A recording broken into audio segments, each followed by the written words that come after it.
Hello, welcome to Do It Yourself channel. Today I will show you how to set up a pattern as a password to our Samsung Galaxy Z Fold5. To set up pattern as screen lock, we have to go to the settings first, and we are looking for lock screen options here, and here at the top we have screen lock options. So let's use pattern one. We have 9 dots. So let's draw a shape that we need to remember later. Let's say L. Yes, continue, pattern saved. Confirm. Yes. And now it's done.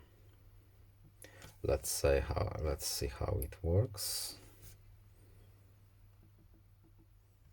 And it's done. I hope this video was helpful to you. Please leave a like and subscribe. Have a nice day and see you in the next video. Goodbye.